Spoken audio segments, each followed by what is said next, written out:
Class 12 biology से very most important long question लाए हैं विद आंसर, और ये पार्ट 3 है। इसके पहले पार्ट 1 और पार्ट 2 में मैंने मोस्ट इंपॉर्टेंट लॉन्ग क्वेश्चन बताए हैं। अगर आप लोगों ने वो पार्ट 1 और पार्ट 2 नहीं देखा है तो जाकर के देख लीजिए। चलिए शुरू करते हैं। तो लॉन्ग क्वेश्चन की सीरीज में आज के वीडियो का पहला क्वेश्चन है, पारिस्थितिक तंत्र को परिभाषित कीजिए। एक तालाब पारिस्थितिक तंत्र के विभिन्न जैवीय तथा अजैविक घटकों का वर्णन कीजिए।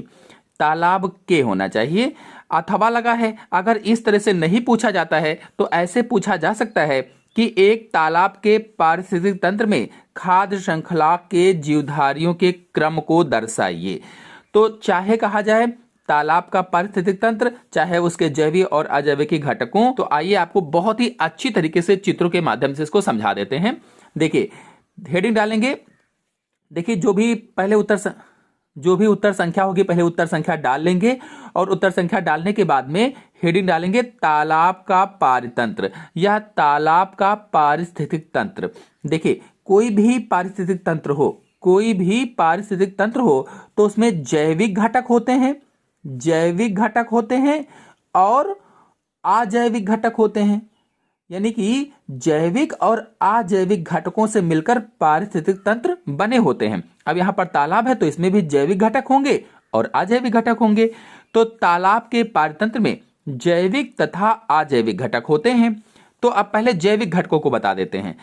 तो हेडिंग डालना कि जैविक घटक। देखिए जैविक घटकों के अंतर्गत मुख्य रूप से उत्पादक, उपभोक्ता और अपघटक आते हैं।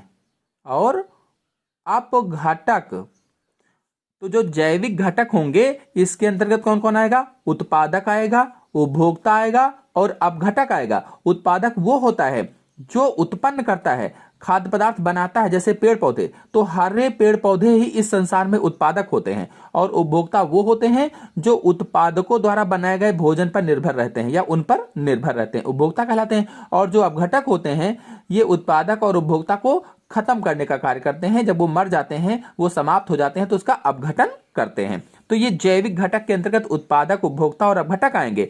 अब एक एक करके तीनों के बारे में बताते हैं। तो पहले उत्पादक के बारे में जान लेते हैं, फिर उपभोक्ता बताएंगे और फिर अपघटक बताएंगे। अब पहली हेडिंग डालना उत्पादक।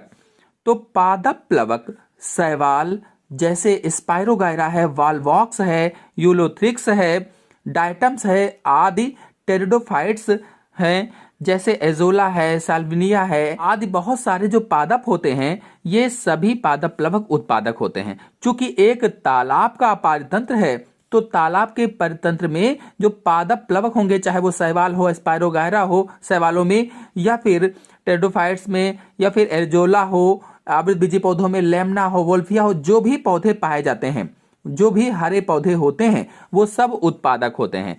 यानी कहने का मतलब यह है कि हरे पादप उत्पादक का कार्य करते हैं, प्रोड्यूसर का कार्य करते हैं। और चूंकि ये उत्पादक होते हैं, प्रकाश संश्लेषण के माध्यम से स्वयं भोजन का निर्माण कर लेते हैं, इसीलिए इन्हें स्वपोषी भी कहा जाता है। तो ये उत्पादक के बारे में इस तरह से आपको लिखना होगा। अब इसमें देखिए और भी कई सारे पेड़ पौधों के नाम बताए हैं जो तालाब में पाए जाते हैं। उथले जल में कौन पाया जाता है? निम्फिया पाया जाता है, ट्रॉपा है, जूसिया है आदि जड़ वाले पौधे मिलते हैं। तो इस तरह से आप बता देंगे। और तालाब के किनारों पर रेननकुलस है, टाइफा है आदि उभयचर पादप भी पाए जाते हैं। अब देखिए उत्पादक तो हो गया, अब डालेंगे उपभोक्ता, क्योंकि जो जैवीय कारक थे उसमें दो चीजें थी, उत्पादक और उपभोक्ता। उत्पादक बता दिया, उपभोक्ता डालेंगे दूसरा। तो प्रथम श्रेणी के उपभोक्ता, क्योंकि उपभोक्ता जो होते हैं ये मुख्य रूप से 3 प्रकार के होते हैं, प्रथम, द्वितीय और तृतीय उपभोक्ता। तो प्रथम श्रेणी के उपभोक्ता छोटे जो कीट होते हैं, एनिलिड्स हैं, मोलस्क जो होते हैं, अमीबा है, टैडपोल लार्वा आदि जो होते हैं, ये प्रथम श्रेणी के उपभोक्ता होते हैं। तो इस तरह से लिख देंगे कि ये शाकाहारी होते हैं। जो प्रथम श्रेणी के उपभोक्ता हैं ये शाकाहारी होते हैं। शाकाहारी इसलिए क्योंकि ये पेड़ पौधों द्वारा बनाए गए भोजन पर ही निर्भर रहते हैं। तो देखिए इस तरह से एक तालाब का पारितंत्र आपको बनाना होगा। इस तरह से एक तालाब का पारितंत्र आप बना देंगे और उसका नामांकन कर देंगे। बढ़िया खूब अच्छे से बनाइएगा, लेकिन आप लोगों को पेंसिल से ही वहां पर बनाना है। कलर का प्रयोग नहीं करना है। पेंसिल से बनाइएगा। आप चाहें तो बाद में यदि आपके पास समय बचता, वैसे तो समय बचेगा ही नहीं, लेकिन अगर समय बचता है तो आप पेंसिल कलर का प्रयोग कर सकते हैं, लेकिन पेन कलर का प्रयोग नहीं कर सकते हैं। तो इस तरह से बहुत ही अच्छा सा आप पेंसिल से चित्र बना लेंगे। आप देखिए डालेंगे द्वितीय श्रेणी के उपभोक्ता, तो ये शाकाहारी पर निर्भर रहते हैं, यानी ऐसे जीव जंतु जो प्राथमिक उपभोक्ताओं को खाते हैं उन्हें ही द्वितीय को श्रेणी के उपभोक्ता कहा जाता है। जो शाकाहारी जंतुओं पर निर्भर रहते हैं या शाकाहारी जंतुओं को ही खाते हैं उन्हें क्या कहा जाता है? द्वितीय श्रेणी के उपभोक्ता कहा जाता है। जैसे भृंग कीट है, छोटी मछलियां हैं, मेढक है आदि होते हैं। फिर है तृतीय श्रेणी के उपभोक्ता, तो ये मांसाहारी पर निर्भर रहते हैं। जो तृतीय श्रेणी के उपभोक्ता हैं ये मांसाहारी पर निर्भर रहते हैं। कहने का मतलब ये मांस को खाते हैं, दूसरे जीवों को मारकर खाते हैं। जैसे बड़ी मछली छोटी मछली को खा जाती हैं, तो ये उच्चतम श्रेणी के उपभोक्ता होते हैं। अब देखिए तीसरा है अपघटक, तो ये मुख्य रूप से जीवाणु व कवक हैं। जो अपघटक होते हैं, अपघटनकर्ता होते हैं, ये मुख्य रूप से सूक्ष्म जीव होते हैं। अपघटनकर्ता क्या है? तो मुख्य रूप से सूक्ष्म जीव होते हैं, यानी जीवाणु और कवक होते हैं, जो मृत व उत्पादक उपभोक्ता पर निर्भर रहते हैं। मृत पदार्थों पर या उत्पादक और उपभोक्ता पर निर्भर रहते हैं। ये जटिल कार्बनिक पदार्थों से कार्बन, नाइट्रोजन, फास्फोरस आदि मुक्त करते हैं। जो जटिल कार्बनिक पदार्थ होते हैं उनसे कार्बन, नाइट्रोजन, फास्फोरस आदि मुक्त करते हैं। जल में फिर से खनिज उपलब्ध कराते हैं। जो जल है उसमें फिर से खनिज उपलब्ध करवाते हैं, जिन्हें कच्चे माल के रूप में उत्पादक फिर से उपयोग करते हैं। और इन्हीं खनिज पदार्थों को कच्चे माल के रूप में जो पौधे होते हैं, जो उत्पादक होते हैं तालाब में, वे फिर से उपयोग कर लेते हैं। अब देखिए दो है, अब देखिए जैविक कारक तीनों हो गए हैं, उत्पादक, उपभोक्ता और अपघटक। अब अजैविक कारक लिखेंगे, तो तालाब में NaClO4 अमीनो अम्ल, पानी में O2 CO2 आदि मिलते हैं। और इसके अलावा पोषक तत्व भी जल में घुले होते हैं, वो भी अजैविक घटक ही होते हैं। इनके अतिरिक्त जीवन को प्रभावित करने वाले घटक ताप, प्रकाश, जल और इसका pH मान, रासायनिक संगठन, ये भी सब क्या होते हैं? अजैविक घटक के अंतर्गत आते हैं। तो इस तरह से एक तालाब का पारतंत्र हो जाएगा। चलिए अगले मोस्ट इंपॉर्टेंट लॉन्ग क्वेश्चन पर आते हैं। फिर अगला मोस्ट इंपॉर्टेंट क्वेश्चन है, जैव विविधता से आप क्या समझते हैं? जैव विविधता की क्षति के क्या कारण हैं? जैव विविधता संरक्षण की 2 विधियों को समझाइए। या तो इस तरह से प्रश्न पूछा जाएगा, वेरी मोस्ट इंपॉर्टेंट है, बहुत ही ज्यादा इंपॉर्टेंट है, जरूर आएगा। अथवा पूछा जा सकता है कि किसी भौगोलिक क्षेत्र में जाति क्षति के मुख्य कारण, तो जैव विविधता क्षति के कारण बताना है। अथवा पूछा गया कि संकटग्रस्त जातियों से आप क्या समझते हैं? संरक्षण के लिए किए गए विभिन्न उपायों का वर्णन कीजिए। तो देखिए जो संरक्षण की विधियां हैं ये, और जैव विविधता की परिभाषा पूछा है, और संकटग्रस्त जातियों की परिभाषा पूछा है। अथवा पूछा जा सकता है जीवमंडल आरक्षियों व राष्ट्रीय उद्यान का विवरण दीजिए। या फिर कह सकते हैं कि जैव विविधता से आप क्या समझते हैं, इसके संरक्षण की विभिन्न विधियों का विस्तार से वर्णन कीजिए। या फिर पूछा जाता है कि जैव विविधता से आप क्या समझते हैं या क्या तात्पर्य है, स्वस्थानीय व बाह्य स्थानीय संरक्षण की व्याख्या दीजिए। तो चलिए इस पूरे क्वेश्चन को बहुत ही अच्छी तरीके से सरल भाषा में आपको समझा देते हैं। देखिए सबसे पहले जैव विविधता हेडिंग डालेंगे, जो प्रश्नोत्तर संख्या होगी वो प्रश्नोत्तर संख्या आप डाल लेना, फिर जैव विविधता हेडिंग डालना, क्योंकि परिभाषा इसकी लिखना है। तो जैविक संगठन के विभिन्न स्तरों पर पाई जाने वाली विभिन्नता को जैव विविधता कहा जाता है। कहने का मतलब यह है कि कोई भी पारतंत्र है, कोई भी जीवोम है, उसमें पारस्परिक जो निर्भरता होती है, जो अंतः क्रियाएं होती हैं, चाहे वो पादप हो, चाहे वो जंतु हो, चाहे वो सूक्ष्म जीव हो, जो विभिन्न जीवों के बीच में पारस्परिक क्रियाएं होती हैं उसे ही जैव विविधता कहा जाता है। जैसे मान लीजिए तालाब है, तालाब में जल भरा हुआ है, तो अब इसमें कौन कौन से जीव होंगे? मछलियां होंगी, विभिन्न प्रकार की मछलियां होंगी, अन्य कीड़े मकोड़े होंगे और पौधे भी होंगे। तो इनके बीच जो पारस्परिक निर्भरता होती है, एक दूसरे के ऊपर जो निर्भर रहते हैं, तो इसे क्या कहा जाता है? जैव विविधता कहा जाता है। यानी कि जीव विभिन्न प्रकार के होते हैं, तो इसलिए कहा गया कि जैविक संगठन के विभिन्न स्तरों पर पाई जाने वाली विभिन्नता को जैव विविधता कहा जाता है। और अगर इसके स्तर पूछे जाएं, चाहे स्तर कहे चाहे जैव विविधता के घटक कहे, तो एक ही बात होती है। तो स्तर या घटक को देख लेते हैं। तो आनुवांशिक विविधता, जाति विविधता और पारिस्थितिक विविधता, ये जैव विविधता के विभिन्न स्तर होते हैं या घटक होते हैं या कंपोनेंट होते हैं। पहली हेडिंग डालेंगे आनुवांशिक विविधता। तो एक ही जाति आनुवांशिक स्तर पर अपने वितरण क्षेत्र में विविधता दर्शाती है। अगर एक कोई जाति है तो आनुवांशिक स्तर पर अपने जो वितरण क्षेत्र होता है उसमें विविधता दर्शाती है। जैसे हमारे देश में धान की लगभग 50,000 जातियां तथा आम की लगभग 1,000 से अधिक आनुवांशिक रूप से भिन्न जातियां हैं। कहने का मतलब यह है कि जैसे आम को ले लो तो आम की हमारे देश में लगभग 1,000 से अधिक जातियां हैं और वो आनुवांशिक रूप से भिन्न हैं, आनुवांशिक रूप से अलग अलग जातियां हैं। तो ये आनुवांशिक विविधता हो गई। फिर दूसरा है जातीय विविधता। तो यह विविधता जातीय स्तर पर मिलती है। जो जातीय विविधता है ये जातीय स्तर पर मिलती है और पश्चिमी घाट पर मिलने वाले उभयचर जंतुओं की जातियों की जो विविधता है पूर्वी घाट की तुलना में अधिक होती है। पारिस्थितिक विविधता। तो यह विविधता पारितंत्र स्तर पर मिलती है। जो पारिस्थितिक विविधता है यह विविधता पारितंत्र स्तर पर मिलती है। जैसे तालाब वाला बताया था, जैसे रेगिस्तान के वर्षा वन है, मैनग्रोव वन है, भूमि है, जो नदमुख है आदि में जो विभिन्नताएं होती हैं। अब चलिए जैव विविधता क्षति के कारण बता देते हैं और इसके बाद फिर संरक्षण की विधियां समझाएंगे। हेडिंग डाल लेंगे जैव विविधता की क्षति के कारण। तो पहला है कारण आवासीय क्षति। मानव जनसंख्या में वृद्धि के कारण जीवों के प्राकृतिक आवासों का नाश हुआ है। जो मानव जनसंख्या है बढ़ रही है, लगातार जनसंख्या विस्फोट होता जा रहा है, जिसके कारण क्या हुआ है कि जीवों के प्राकृतिक आवासों का नाश हो गया है। जीव जहां पर रह रहे थे उनके प्राकृतिक आवास कम हो रहे हैं, खत्म हो गए हैं। मानव अपने लिए आवास, भोजन, पशुओं के लिए चारागाह की व्यवस्था करता है। अब कैसे खत्म हो गए हैं? तो मानव जो है ये अपने लिए घर बनाता है, तो पेड़ पौधों को काट दिया, वहां पर घर बना लिया, या भोजन के लिए पेड़ पौधों को काटता है, या पशुओं को चराने के लिए सारे वहां पर चारागाह वगैरह बना लेता है, वहां पर पशुओं को चराता है। तो इस तरह से जो आवासीय क्षति है उनके आवास नष्ट हो जाते हैं, जिससे जैव विविधता में कमी आई है। फिर अगला है भोजन एवं सुरक्षा का अतिदोहन। भोजन और सुरक्षा का अतिदोहन मतलब मनुष्य वन्य प्राणियों का मांस खाने के लिए, जो मनुष्य है ये जंगली जंतुओं का मांस खाने के लिए शिकार करता है। जैसे भोजन के लिए है तो जंगली जंतुओं को मारकर खाता है, उनका शिकार करता है। इस कारण कई वन्य प्राणी विलुप्त हो गए हैं। जैसे डोडो पक्षी था तो उसको मारकर खाते थे तो वो विलुप्त हो गया है। शेर, सांप, घड़ियाल आदि को मानव डर के कारण मार देता है। जो ये जंतु हैं, चाहे वो शेर हो, चाहे सांप हो, चाहे घड़ियाल हो, तो डर के मारे इनको मार देता है। इसी कारण जैव विविधता में कमी आई है। फिर अगला है विदेशी जातियों का अतिक्रमण। हम लोग पढ़ रहे हैं जैव विविधता की क्षति के कारण, जिसमें से तीसरा है विदेशी जातियों का अतिक्रमण।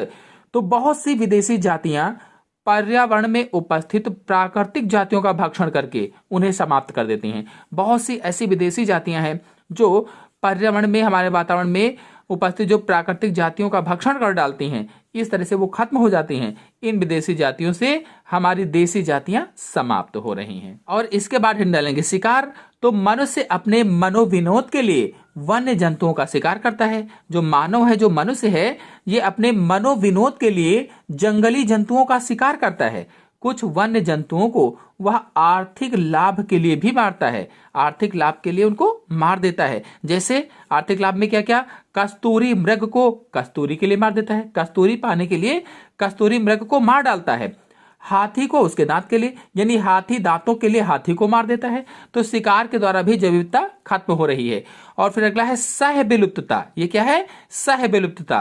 तो जब कोई जाति विलुप्त होती है तब उस पर आश्रित दूसरे जीव भी विलुप्त होने लगते हैं। कोई भी जाति है अगर विलुप्त हो रही है तो उस पर जितने भी आश्रित जीव होंगे वे सभी विलुप्त होने लगते हैं। और फिर अगला है मानव जनसंख्या वृद्धि के कारण। चूंकि जनसंख्या बढ़ रही है, विस्फोट बढ़ रहा है, अभी मैंने आपको आवासीय छत में बताया भी था, तो मानव ने अपने लाभ के लिए आधे से अधिक वनों को नष्ट कर दिया है, ज्यादा से ज्यादा वनों को काट डाला है। तो वनों को काटने से भी, यानी वनों को साफ करके खेती करता है, रहने के लिए स्थान बनाता है, उद्योग बनाता है, सड़कें बनाता है, रेल मार्ग बनाता है, हवाई अड्डे बनाता है, तो इस तरह से वन कटते चले जा रहे हैं। तो जैव विविधता क्षति के मुख्य कारण मानव भी हैं। तो देखिए हेडिंग डालेंगे जैव विविधता संरक्षण की विधियां। तो जैव विविधता संरक्षण की दो प्रमुख विधियां हैं, स्वास्थ्य संरक्षण और बाह्य स्थानीय संरक्षण। स्वास्थ्य संरक्षण, तो देखिए स्वास्थ्य संरक्षण में होता क्या है पहले बता देते हैं कि जैसे कोई यहाँ पर पेड़ है, कोई यहाँ पर जंतु है, तो कोई भी पेड़ पौधा जीव जंतु रह रहा है तो उसको उसी स्थान पर संरक्षण दिया जाए, जहां पर वो रह रहा है वहीं पर उसको संरक्षित किया जाए, तो इसे स्थानीय संरक्षण कहा जाता है। देखिए, इस विधि द्वारा पौधों व जंतुओं को उनके प्राकृतिक आवासों जैसे वनों, चारागाहों, मैदानों आदि में संरक्षण दिया जाता है। इसीलिए उनके प्राकृतिक क्षेत्रों को राष्ट्रीय उद्यान, पशु विहार, जीव मंडल, वन्य जीव अभयारण्य का रूप दिया गया है। अधिकतम सुरक्षा के लिए जैव विविधता हॉटस्पॉट भी बनाए गए हैं। तो ये स्थानीय संरक्षण हो जाएगा। तो बाह्य स्थानीय संरक्षण में इस विधि में संकटग्रस्त जीवों को उनके प्राकृतिक आवास से अलग करके एक विशेष स्थान पर संरक्षित किया जाता है। इसमें क्या किया जाता है, जहां पर जीव रह रहा है, जहां पर पौधा है, वहां से उठाकर उसको दूसरी जगह ले जाकर के संरक्षण दिया जाए, तो उसे ही बाह्य स्थानीय संरक्षण कहा जाता है। इसीलिए कहा गया कि इस विधि में संकटग्रस्त जीवों को उनके प्राकृतिक आवास से अलग करके एक विशेष स्थान पर संरक्षित किया जाता है, जहां उनकी अच्छी तरह से देखभाल की जाती है, ठीक तरीके से देखभाल उनकी की जाती है। जंतु उद्यान, वनस्पति उद्यान, सफारी पार्कों का यही उद्देश्य है। बाह्य स्थानीय संरक्षण के अंतर्गत gene bank, tissue culture, cryo preservation आदि आते हैं। चलिए अब अगले मोस्ट इंपॉर्टेंट लॉन्ग क्वेश्चन पर आते हैं। अगला very most important long question है, जीन चिकित्सा क्या है? जीन चिकित्सा एडिनोसिन डी एमिनेज यानी एडीए की कमी का उदाहरण देते हुए इसका सचित्र वर्णन कीजिए। बहुत ही ज्यादा इंपॉर्टेंट है जीन चिकित्सा। तो सबसे पहले इसकी परिभाषा देखते हैं। आनुवांशिक रोग से पीड़ित व्यक्ति के शरीर में त्रुटिपूर्ण जीन के स्थान पर सामान्य क्रियाशील जीन को प्रवेश कराने की विधि जीन चिकित्सा कहलाती है। जैसे कोई व्यक्ति है और उस व्यक्ति में कोई ऐसा जीन है जो आनुवांशिक रोग पैदा करता है, आनुवांशिक बीमारी पैदा करता है, तो क्या किया जाता है कि उस जीन को जो आनुवांशिक बीमारी पैदा कर रहा है निकाल दिया जाता है और उसकी जगह पर कोई सामान्य क्रियाशील जीन डाल दिया जाता है। इसे ही जीन चिकित्सा कहा जाता है। अथवा इस परिभाषा को और सरल भाषा में हम लिख सकते हैं कि आनुवांशिक रोग के त्रुटिपूर्ण या म्यूटेंट जीन को सामान्य क्रियाशील जीन से प्रतिस्थापित करना जीन चिकित्सा कहलाती है। और आपको बता दें, जीन चिकित्सा विधि की खोज सन 1990 में इटली और अमेरिका के वैज्ञानिकों ने की थी। कब की? 1990 में इटली और अमेरिका के वैज्ञानिकों को आशा है कि इससे मानव जाति को आनुवांशिक रोगों से मुक्त कराया जा सकता है।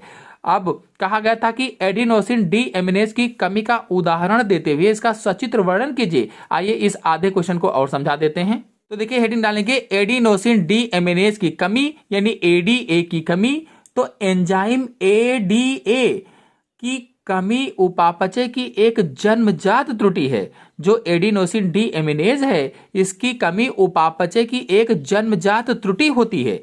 यह एंजाइम प्रतिरक्षा तंत्र के सामान्य क्रियाकलापों के लिए आवश्यक होता है। यानी जो हमारा प्रतिरक्षा तंत्र है, जो इम्यूनिटी सिस्टम है, वो सामान्य रूप से कार्य करे, नॉर्मली काम करे, तो इसके लिए ये एंजाइम आवश्यक होता है, एडीए की जरूरत पड़ती है। अब जीन चिकित्सा का प्रथम सफल प्रयास सन 1990 में एक 4 साल की बच्ची पर किया गया था। यह बच्ची एडिनोसिन डी एमिनेज की कमी से SCID रोग से पीड़ित थी। यानी इस बच्ची में एडीए की कमी हो गई थी, और जब एडीए की कमी हो गई तो इसमें कौन सा रोग हो गया? SCID रोग हो गया, सेवियर कंबाइंड इम्यूनोडेफिशिएंसी रोग हो गया। सामान्य क्रियाशील एडीए जीन को इस बच्ची की अस्थि मज्जा में प्रवेश कराया गया। जो सामान्य क्रियाशील एडीए जीन है, इसको इस बच्चे की अस्थि मज्जा या बोन मैरो में डाला गया, प्रवेश कराया गया, और यह जीन उसके लिम्फोसाइट के जीनोम से जुड़ गया। जब डाला गया तो ये जीन क्या हुआ कि उसके लिम्फोसाइट की कोशिकाओं से जुड़ गया या जीनोम से जुड़ गया, और जुड़कर सामान्य एडीए एंजाइम संश्लेषित करने लगी। जब जुड़ गई तो सामान्य रूप से एडीए एंजाइम यानी एडिनोसिन डीएमिनेज एंजाइम का स्राव करने लगती है। और फिर इसके बाद इस तरीके का आपको चित्र भी बनाना होगा। तो ये नोट कर लीजिए, इस तरह से चित्र बना देंगे, शॉट ले लीजिए, और इसके बाद आगे आपको दिखाते हैं। यह SCID यानी सेवियर कंबाइंड इम्यूनोडेफिशिएंसी के उपचार के लिए सामान्य जीन के अनुप्रति को रेट्रोवायरस अथवा किसी विषाणु वाहक में निवेश किया गया। क्या किया गया, जो ये CID था इसके उपचार के लिए क्या किया गया कि सामान्य जीन के अनुप्रति को रेट्रोवायरस अथवा किसी विषाणु वाहक में निवेश कराया गया और इस विषाणु के गुणन द्वारा उसकी अनेक प्रतियां प्राप्त की गईं, अनेक कॉपीज प्राप्त की गईं। अब इन पारजीनी विषाणु कोशिकाओं द्वारा अस्थि मज्जा से निकाली गई बोन मैरो सेल को संक्रमित किया गया। ये जो पारजीनी कोशिकाएं बनी, विषाणु कोशिकाएं, इनसे क्या किया गया कि जो अस्थि मज्जा से कोशिकाएं निकाली गई थी, बोन मैरो सेल निकाली गई थी, उनको संक्रमित किया गया। कल्चर माध्यम में इन कोशिकाओं के गुणन से उत्पन्न बोन मैरो सेल को पुनः रोगी की अस्थि मज्जा में अंतः छेपित कर दिया गया। अब क्या, वहां जब संक्रमित कराया गया था तो कल्चर माध्यम में हुआ, इन कोशिकाओं में गुणन हुआ और अधिक कोशिकाएं बन गईं। तो कल्चर माध्यम में इन कोशिकाओं के गुणन से उत्पन्न जो बोन मैरो सेल थी, जो गुणन हुआ तो उसमें और बहुत सारी सेल बनी, तो उनको पुनः रोगी की अस्थि मज्जा में डाल दिया गया, बोन मैरो में डाल दिया गया, अंतः छेपित कर दिया गया। इस तरह से इस विधि द्वारा यह CID या गंभीर संयुक्त प्रतिरक्षा न्यूनता रोग का निदान संभव हो पाया है। चलिए अगले इंपॉर्टेंट लॉन्ग क्वेश्चन पर आते हैं। फिर अगला इंपॉर्टेंट लॉन्ग क्वेश्चन है, पुनर्योगज DNA क्या है? इस तकनीक की मदद से इंसुलिन का उत्पादन हम कैसे कर सकते हैं? अथवा इसी क्वेश्चन को पूछा जाता है कि रिकॉम्बिनेंट DNA क्या है? मानव इंसुलिन उत्पादन की क्रियाविधि का वर्णन कीजिए। अथवा इसी को पूछा जाता है कि ई कोलाई जैसे जीवाणु में मानव जीन की क्लोनिंग एवं अभिव्यक्ति के प्रायोगिक चरणों का आरेखीय निरूपण प्रस्तुत कीजिए। तो कुल मिलाकर के एक ही क्वेश्चन है, मानव इंसुलिन को बताना है क्या है, मानव इंसुलिन कैसे निर्माण होती है, कैसे उत्पादन होता है, और रिकॉम्बिनेंट DNA क्या है या फिर पुनर्योगज DNA क्या है, एक ही बात है। चलिए हेडिंग डालेंगे पुनर्योगज DNA या रिकॉम्बिनेंट DNA। तो दो अलग अलग स्रोतों से लिए गए DNA को जोड़कर बनाया गया नया DNA पुनर्योगज DNA अथवा रिकॉम्बिनेंट DNA कहलाता है। देखिए, दो अलग अलग स्रोतों से लिए गए DNA को जोड़कर बनाया गया नया DNA पुनर्योगज DNA कहलाता है। देखिए, जैसे यहाँ पर ई कोलाई जीवाणु है और इस जीवाणु से DNA लिया गया और इसके बाद इधर मानव कोशिका है और मानव कोशिका से DNA को निकाला गया और फिर क्या किया गया कि रेस्ट्रिक्शन एंडोन्यूक्लियेज एंजाइम से इसको कट कर दिया गया और इधर भी मानव कोशिका का जो DNA निकाला गया था इसको भी रेस्ट्रिक्शन एंडोन्यूक्लियेज एंजाइम की सहायता से कट कर दिया। तो वांछित जीन जो इंसुलिन वाला था ये निकल आया, इंसुलिन वाला, और फिर लाइगेज एंजाइम की सहायता से इसके DNA में इस DNA को जोड़ दिया। इस तरह से एक नया DNA बन गया। तो इसी नए DNA को रिकॉम्बिनेंट DNA कहा जाता है या पुनर्योगज DNA कहा जाता है या पुनः संयोजन DNA कहा जाता है। इस तरह से इंसुलिन का उत्पादन होता है। इस तरह से क्या करेंगे, जब ये नया DNA बन जाएगा, अब इसको ई कोलाई जीवाणु में फिर से डाल देंगे तो इसकी कई सारी कॉपीज बन जाएंगी और इस तरह से इंसुलिन उत्पादन किया जाता है। तो इंसुलिन का उत्पादन कैसे करेंगे, इसके प्रायोगिक चरण इसी तरह से बिल्कुल आप बना देना जैसे मैंने समझाया हुआ है। या फिर आप अच्छी तरह से समझना चाहते हैं तो मैंने इंसुलिन का उत्पादन कैसे होता है ये अलग वीडियो डाला हुआ है, आप लोग जाकर के देख सकते हैं। आप देखिए लिखेंगे मानव इंसुलिन, क्योंकि ये लॉन्ग क्वेश्चन तो थोड़ा सा इंसुलिन के बारे में भी बता देंगे। मानव इंसुलिन हार्मोन अग्न्याशय की बीटा कोशिकाओं द्वारा बनता है। जो मानव इंसुलिन है यह हार्मोन अग्न्याशय की बीटा कोशिकाओं के द्वारा बनता है। यह हार्मोन ब्लड में ग्लूकोज की मात्रा को कंट्रोल करता है। जो हमारा खून है, जो हमारा रक्त है, रुधिर है, उसमें ग्लूकोज की मात्रा को कंट्रोल करता है। इस हार्मोन की कमी से ब्लड में ग्लूकोज की मात्रा बढ़ती है।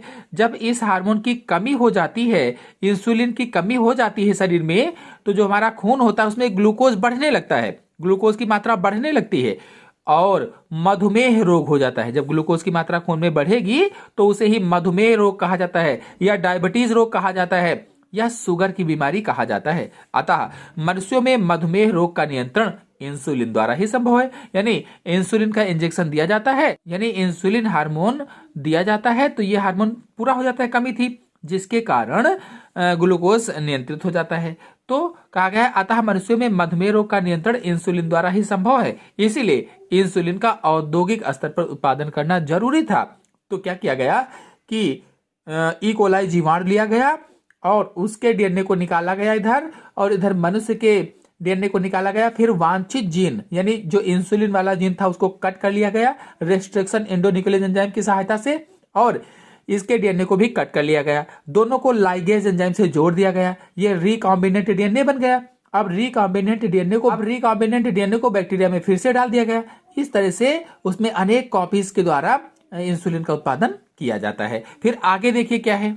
इसके बाद थोड़ा सा और आपको लिखना होगा कि मानव की इंसुलिन जीन को ई कोलाई बैक्टीरिया में प्रवेश कराकर पारजीनी ई कोलाई बैक्टीरिया बनाया गया। जो मानव की इंसुलिन जीन थी इसको क्या किया गया कि ई कोलाई बैक्टीरिया पे प्रवेश करा दिया गया, जैसा कि मैंने अभी आपको समझाया, और फिर इस तरह से ई कोलाई बैक्टीरिया बनाया गया और फिर इस पारजीनी बैक्टीरिया से औद्योगिक स्तर पर ह्यूमुलिन नामक इंसुलिन प्राप्त की जाती है। यानी ये जो पारजीनी बैक्टीरिया बन गई, पारजीनी कैसे बनी? क्योंकि रिकॉम्बिनेंट डीएनए इसमें डाला गया, तो इसी पारजीनी बैक्टीरिया से औद्योगिक स्तर पर ह्यूमुलिन नामक इंसुलिन प्राप्त की जाती है। अब मानो इंसुलिन उत्पादन की क्रियाविधि क्या थी, अभी मैंने चित्र से आपको समझाया है, फिर भी यहां बता देते हैं कि मानव कोशिका से इंसुलिन जीन प्राप्त करके इसे प्लाज्मिड से जोड़कर पुनः पुनर्योगज डीएनए बनाया जाता है।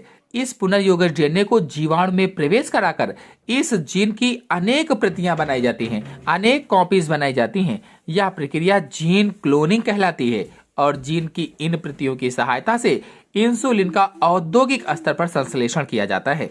इस प्रक्रिया में जीन की प्रतियां बनने के बाद जीवाणु का उचित माध्यम व वातावरणीय दशाओं में किण्वन किया जाता है और फिर उससे इंसुलिन खाद्य श्रृंखला को अलग कर लेते हैं। दोनों ही प्राप्त श्रृंखलाओं को डाइसल्फाइड बंधों द्वारा जोड़कर ह्यूमुलिन को प्राप्त कर लिया जाता है। इस प्रकार हमें इंसुलिन प्राप्त हो जाती है। इस तरह से ये थोड़ा सा चार्ट बना देंगे और वहां पर जो मैंने इंसुलिन क्रियाविधि वाला चित्र बताया है वो जरूर बनाएंगे कि जिसमें मानव कोशिका और बैक्टीरियल कोशिका बताया था वो वाला, वो पूरा बना देंगे और आपको पूरा नंबर प्राप्त हो जाएगा। अगला इंपॉर्टेंट क्वेश्चन है, आनुवांशिक कोड क्या है? आनुवांशिक कोड में पाए जाने वाले एक प्रारंभन व एक समापन कोडान को स्पष्ट कीजिए।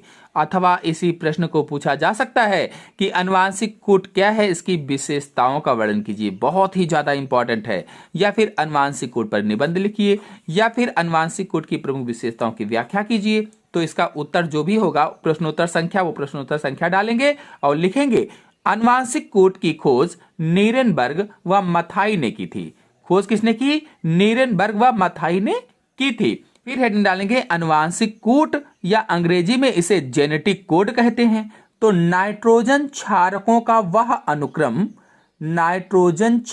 का वह अनुक्रम या सीक्वेंस जिसमें प्रोटीन अणु के संश्लेषण की सूचना उपस्थित होती है या प्रोटीन अणु के संश्लेषण की सूचना निहित रहती है। इन न्यूक्लियोटाइड का वह अनुक्रम जो किसी विशिष्ट अमीनो अम्ल का निर्माण करता है प्रकोड कहलाता है। और आनुवांशिक संकेत प्रणाली में 60 प्रकोड होते हैं।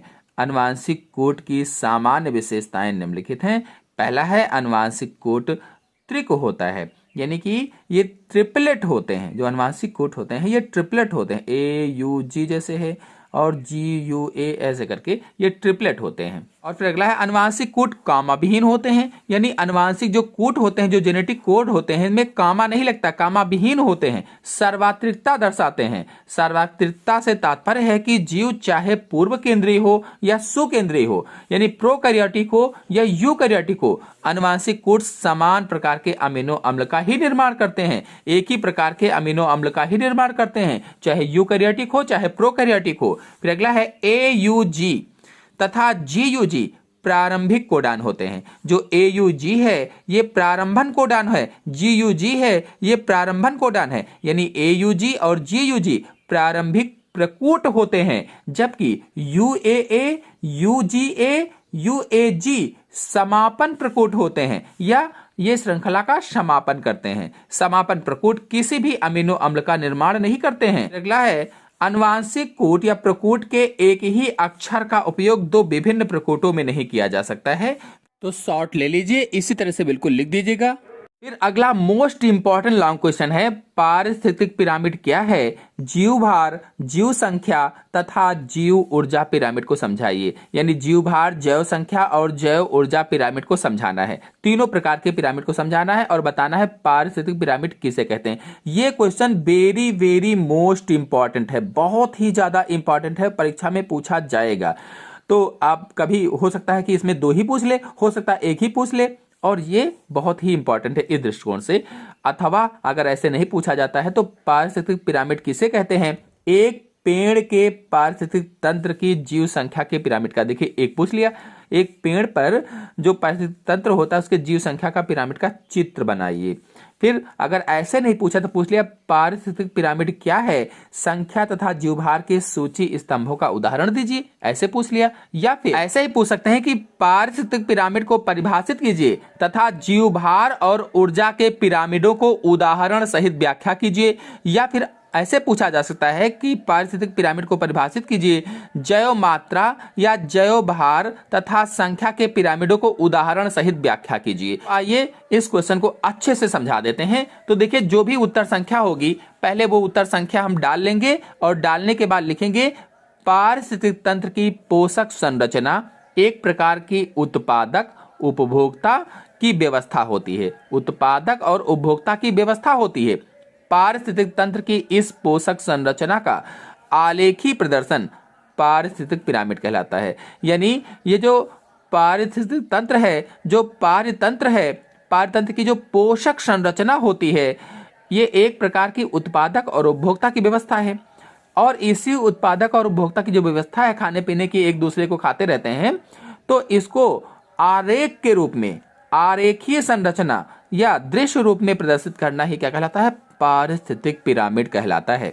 इन आलेखों में या इन आरेखों में सबसे नीचे का पोषक स्तर उत्पादक होता है।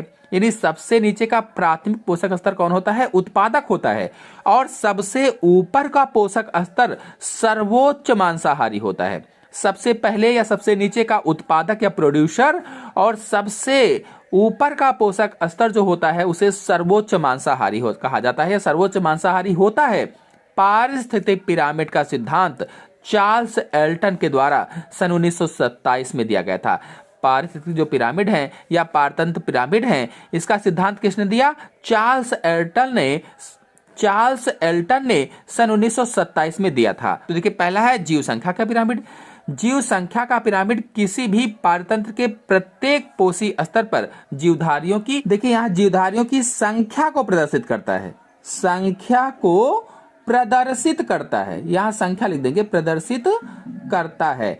यानी कि जीव संख्या का पिरामिड है तो जीवधारियों की संख्या को प्रदर्शित करता है। जीव भार का पिरामिड है तो स्थलीय पारतंत्र में उत्पादक का जीवभार सबसे अधिक होता है। जो उत्पादक होता है इसका जीवभार सबसे अधिक या सर्वाधिक होता है। अतः पिरामिड सीधा रहता है, ये सीधा और उल्टा होता है, ये सीधा रहता है। तालाबीय पारतंत्र में उत्पादक का भार सबसे कम होता है, अतः पिरामिड उल्टा होता है। अब देखिए, इस तरह से पिरामिड बना देंगे। ये घास के मैदान का पिरामिड हो जाएगा, ये तालाब का उल्टा पिरामिड हो जाएगा। देखिए, अब संख्या का पिरामिड हेडिंग डालकर लिखेंगे। इस पिरामिड में विभिन्न पोषी स्तर के जीवों की संख्या को प्रदर्शित किया जाता है। यानी विभिन्न पोषी स्तर के जो जीव होते हैं उसकी संख्या को प्रदर्शित करते हैं। घास तथा तालाब पारतंत्र में संख्या का पिरामिड सीधा होता है। जो घास का पारतंत्र होता है सीधा होता है संख्या वाला, और जो तालाब का संख्या का पिरामिड होता है ये सीधा होता है। वृक्ष पारतंत्र में उत्पादकों की संख्या सबसे कम, अंतिम उपभोक्ता की संख्या सबसे अधिक होती है। देखिए, इसका शॉर्ट ले लीजिए, इस तरह से आप बना लीजिएगा चित्र। और फिर ऊर्जा का पिरामिड, देखिए इस तरह से इसका शॉर्ट ले लीजिए, चित्र बना लीजिएगा। और फिर ऊर्जा के पिरामिड का चित्र इधर है, इस चित्र को बना लीजिएगा। और फिर पारिस्थितिक तंत्र में ऊर्जा का स्रोत, इस तरह से यहाँ आंसर समाप्त हो जाएगा। तो आशा है आपको आज के सभी क्वेश्चन अच्छी तरह से समझ में आ गए होंगे। समझ में आ गए हो तो वीडियो को लाइक कीजिए, अपने दोस्तों में शेयर कीजिए, और चैनल पर पहली बार आए हैं तो चैनल को सब्सक्राइब भी कर लीजिए। धन्यवाद।